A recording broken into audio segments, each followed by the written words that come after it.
Good morning Veeru भाई। बाजार के संकेत तो किसी लिहाज से अच्छे नहीं है। कल शुक्रवार को भी लगभग 800 अंक डाउ गिरकर बंद हुआ और डाउ और नैस्डैक अब दोनों जो है करेक्शन टेरिटरी में जा चुके हैं। दोनों अब अपने ऊपरी स्तरों से 10-10% गिर चुके हैं।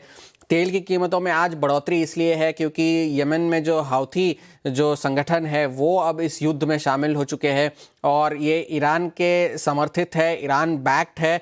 तो उनका इस जंग में आना और इजराइल पे हमले करना और एक और फ्रंट अब वहाँ पर खुल गया है। तो इस वजह से आज तेल की कीमतों में फिर से आज उछाल देखने मिल रहा है। तो लगभग हम फिर से जो है अर्ली वॉर हाइज जो थे लगभग $119 के आसपास के वही जाकर अब हम वापस पहुंच चुके हैं।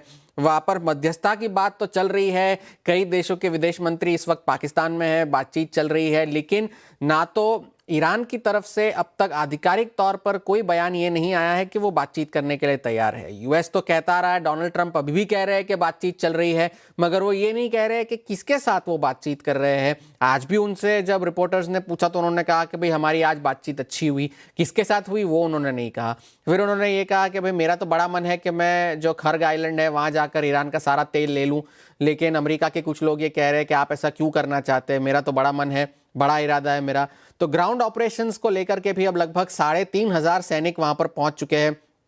एक तरफ आप बातचीत की बात कर रहे हैं, दूसरी तरफ आप कह रहे हैं कि आपकी सेना जो है वो वहां पहुंच चुकी है, ग्राउंड ऑपरेशंस हो सकते हैं। तो ये दो तरफा बातें जो है बाजार को अच्छी नहीं लग रही और उस वजह से आज भी जो है सेंटिमेंट्स थोड़े से रिस्क ऑफ बने हुए हैं। पूरे वीकेंड पर हमले जारी रहे।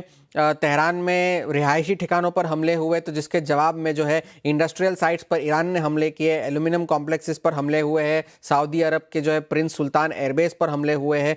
तो काफ़ी सारा नुकसान भी हुआ है, कुछ यूएस के सैनिक घायल हुए हैं, उनके एयरक्राफ्ट को डैमेज हुआ है।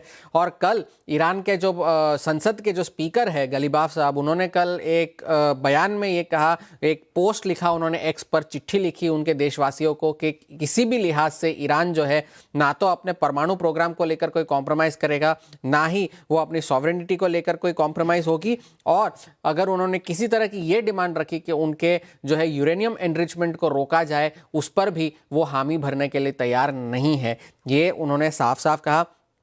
और आज इस वजह से एल्यूमिनियम की कीमतों में भी बढ़ोतरी है क्योंकि एल्यूमिनियम के कॉम्प्लेक्सेस पर हमले किए गए थे संयुक्त अरब अमीरात और बहरीन दोनों में। तो इन सारी चीज़ों की वजह से तेल की कीमतों में उछाल है। मक्वारी ने तो शुक्रवार को ये तक कह दिया था कि अगर ये युद्ध जून तक खिंच गया तो $200 तक कीमतें जा सकती है तेल की। तो इस वजह से आज तेल की कीमतों पर नज़र रखना बहुत ज़रूरी है। एक और चीज़ पर नज़र रखने की ज़रूरत है कि डॉलर इंडेक्स पर, क्योंकि अब डॉलर इंडेक्स 100 के पार निकल चुका है फिर से, तो ये एक और नेगेटिव है।